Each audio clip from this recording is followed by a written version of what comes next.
Hey up and welcome back to Rate Scary, and yes, another bonus episode. Considering March was so dry, bonus episodes are plenty in April. And I am still a little bit behind, which is part of why it feels like there's been so many episodes recently, but I am getting to the point of having fully caught up with all of the films that I've seen recently. This one I am particularly excited to talk about, and that is 2025's Screamboat. So if you are new here and this is your first ever episode, what I do here on the podcast is typically we are working through every Monday a film pertaining to a subgenre of horror. So I've already covered off gothic horror. If you want to go back and check those out, we're currently working our way through torture, and all of those episodes are released every single Monday. But then whenever we have a horror film that gets a theatrical release at the cinemas, I do a cheeky bonus episode, and that's what today is all about. So as usual, I need to warn you there are going to be major spoilers ahead for Screamboat. So if you've not seen the film yet and you don't want it to be spoiled, save this, watch the film, come back later. But otherwise, let's dig into the story. So in Screamboat, we open with two people who are working the night shift doing some repairs on the Staten Island ferry. They're having a conversation about how priceless this plaque is that's on the ferry, and one of the people attempts to remove it, but as he does, he opens a hatch and he gets thrown backwards. Now, what he doesn't know is that he has unleashed Screamboat Willie, who is a 2-foot-tall mouse who has been locked in the underbelly of the ferry for many, many years, and he is not happy about it. We see Screamboat Willie attack the man, and then he leers over the remaining woman very menacingly, and then we cut to a few days later. And that's where we meet Selena, who is a clothing designer from Minnesota. She's at the brink of failing her New York dream and considering moving back home to Minnesota. And when we meet her, she is trying to escape a group of girls who are celebrating a birthday, and she's trying to get on the ferry and just get away from them. Ferry worker Pete kindly guides Selena to a quiet part of the ship away from the girls before he gets on the ferry himself. But first of all, we see the girls that she is trying to escape, and they are dressed like Disney princesses. So we have Cinderella, Belle, Jasmine, Ariel, Rapunzel. They're very drunk. They've been having a very good time, and they also board the ship. We see a slew of other people getting on the ship from all different walks of life. So we've got a lady called Amber, who is an EMT worker. We've got a woman and her son Mateo. We've got a couple that seem to be having a really, really nice time together. We've got a guy dressed like the Statue of Liberty. So lots and lots of different people, and the ferry sets off. And as the ferry sets off, Screamboat Willie wastes no time at all to crack on with killing everyone on board. We see a death with the propeller of the boat. We see a forklift truck impaling two of the girls from the birthday party. We see a mass electrocution of a large chunk of the people that were on board. A guy is getting pleasured by a woman, and his genitals get lobbed off. Lots and lots of gruesome deaths, essentially, which is the premise of this film.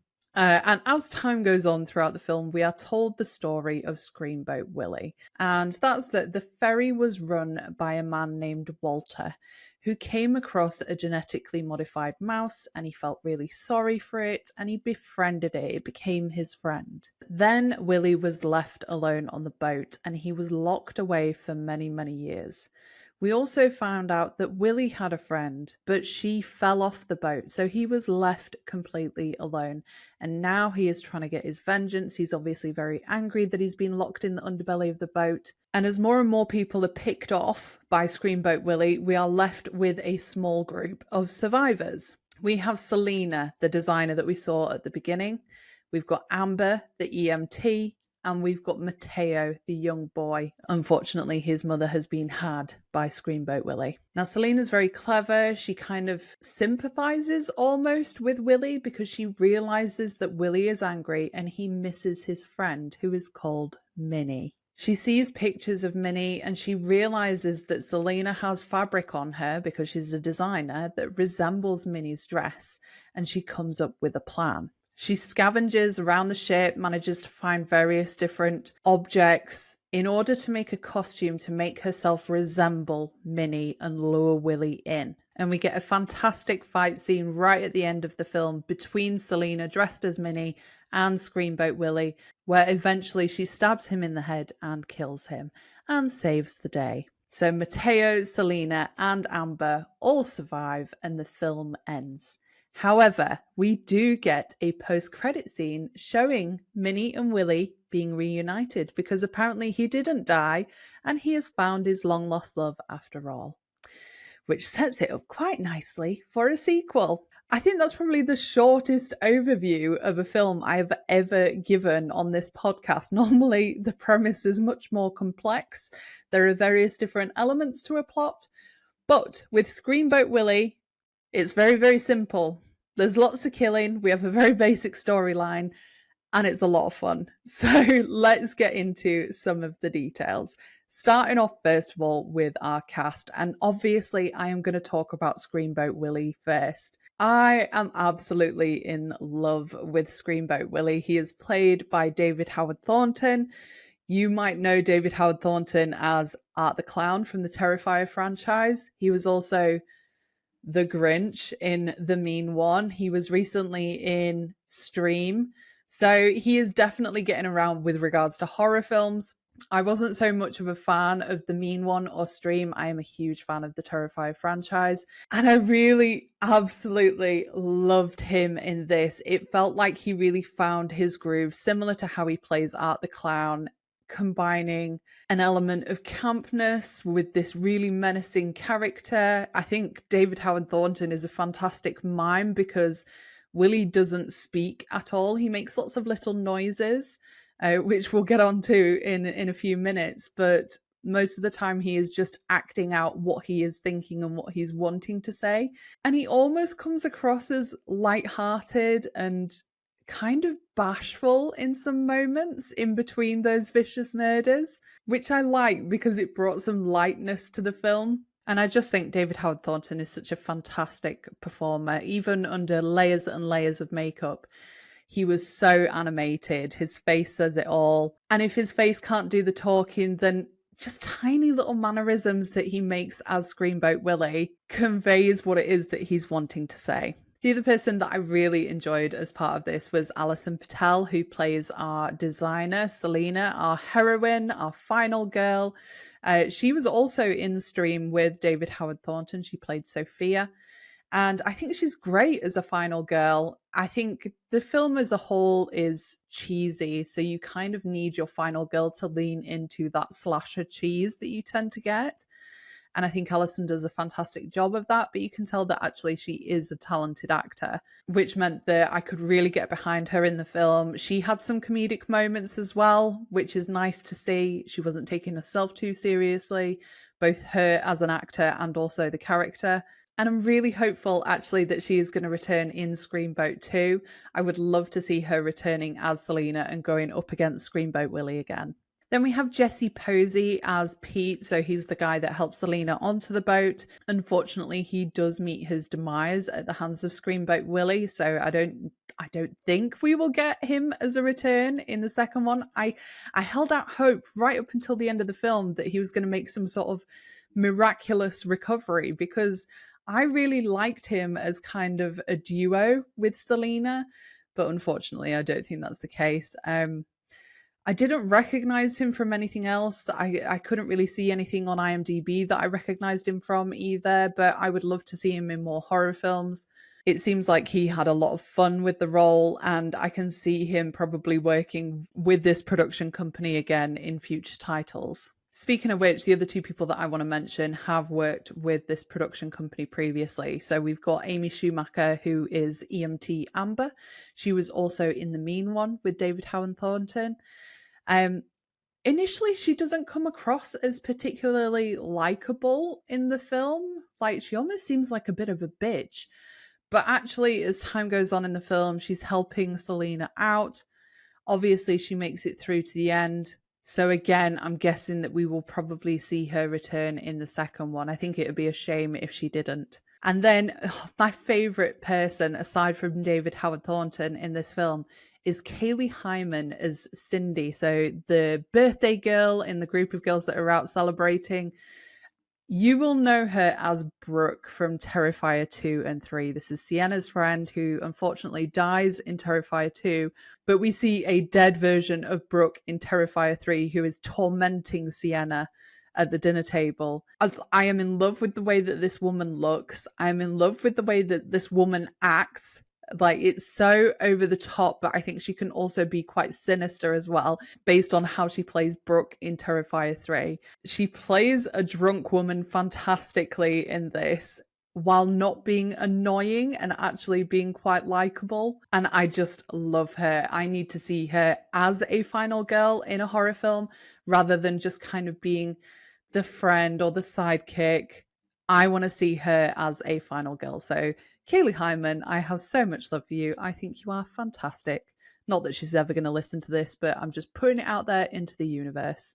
So we obviously have quite a lot of the cast that have worked on a couple of different films together previously. We also have the director, Stephen Lamore. He previously directed The Mean One, which again, David Howard Thornton also appeared in as the Grinch character. And he also had a hand in writing along with Matthew Garcia Dunn.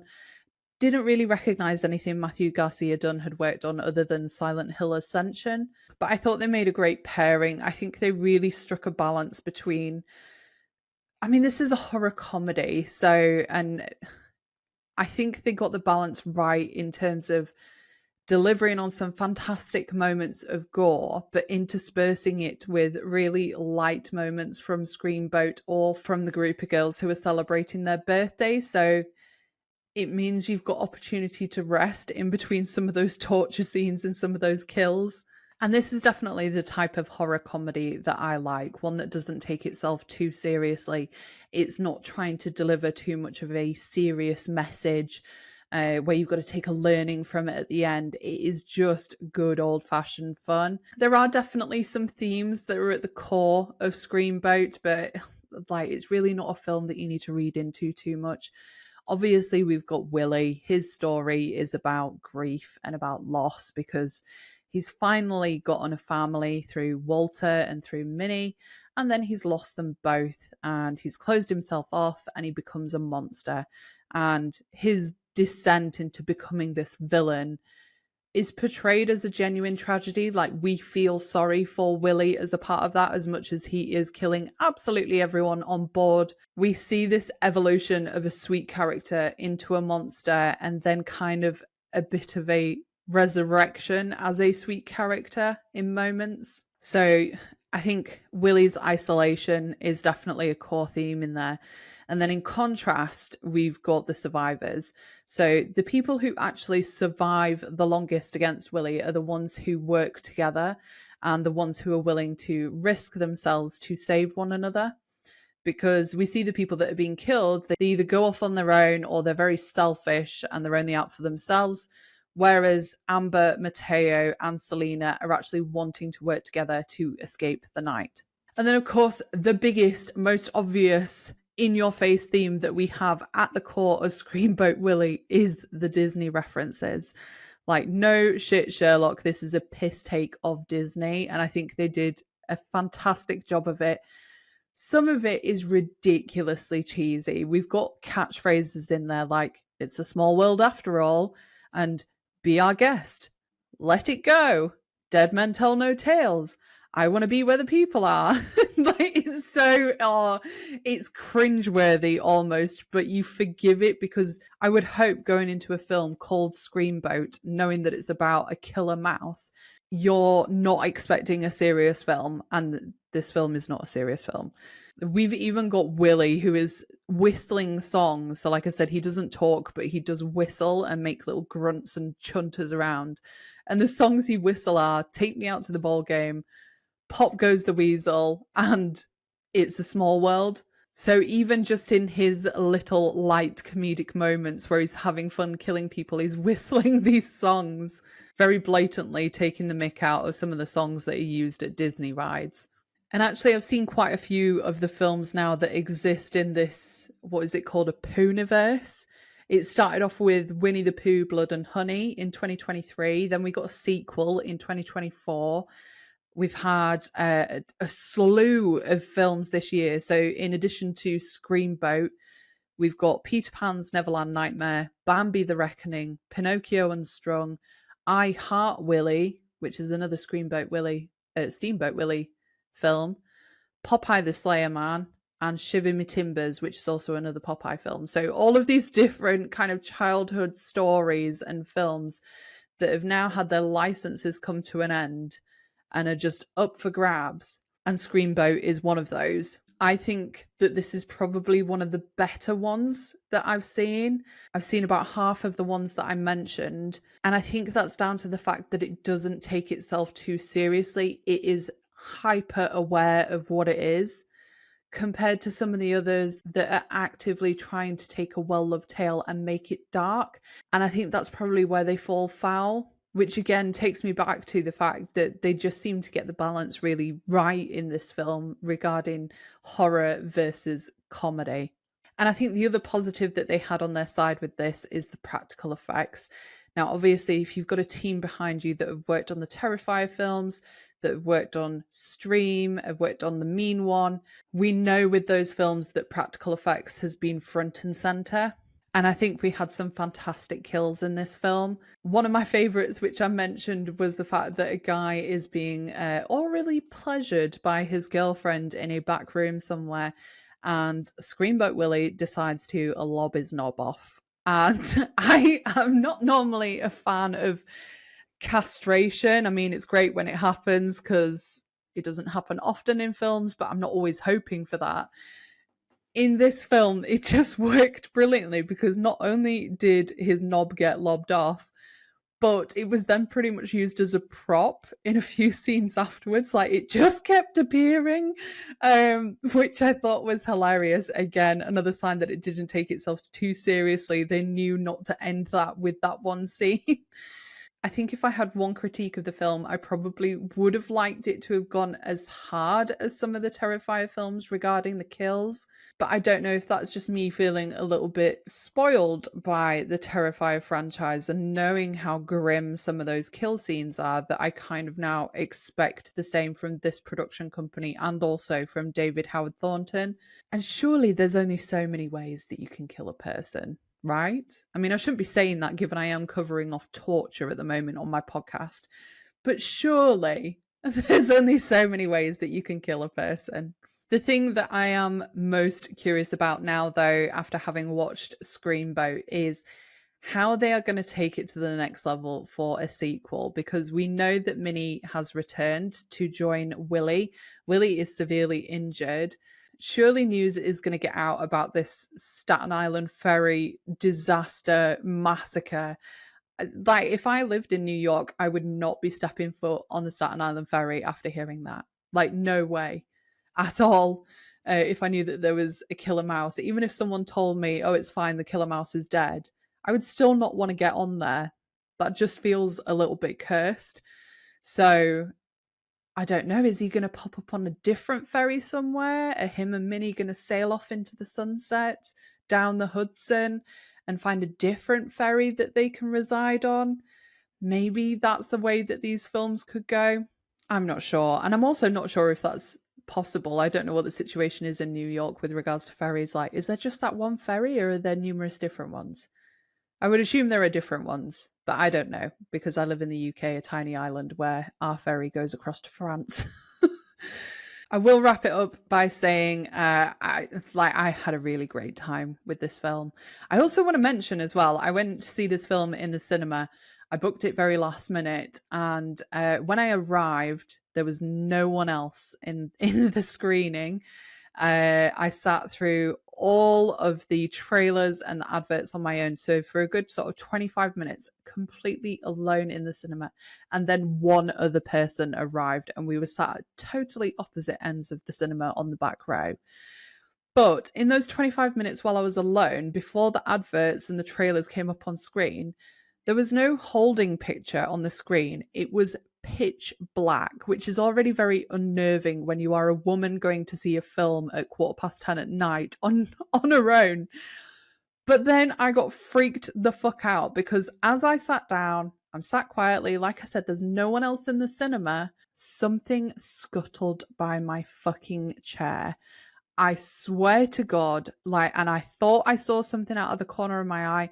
I manically got my torch out on my phone and tried seeing something. And I don't know if that, can someone please from Signature Entertainment let me know, is that part of your advertising campaign for Screamboat Willie, is to release a little mouse into the cinema, or was that pure coincidence that happened? Either way, it certainly put me on edge going into the film. So I don't know if that maybe made it a more positive experience for me. That being said, I definitely found the film more comedic than I did rate scary. I don't think you are really going to get super scared going into these films unless you are particularly sensitive to gore and obscure kills. And I think this is probably a film that you can stick on with your friends to have a good time, knowing that it's just going to be silly fun. Don't go into this expecting anything serious or, like I'd said, a deep message or anything like that. And I think if you go in with that mindset, you'll have a really great time. So I will wrap it up and leave it there in terms of a review. I am very excited to see a sequel to Screamboat. Do let me know in the comments if you have been to see Screamboat and let me know what you think. As always, I'd love it if you could like and subscribe. If you are listening on your podcast player, please leave a 5-star review because it helps push me out into the algorithm. It helps massively. And do feel free to follow me on my socials as well. So I am at Rate Scary on YouTube and Instagram, and at Scary Zara Mary on TikTok, Instagram, and Letterboxd. They're coming to get you, Barbara. I guess everyone's entitled to one good scare. I'll be right back. Game over. It's all for you. Beware the moonlights. An excellent day for an exorcism. I'm your number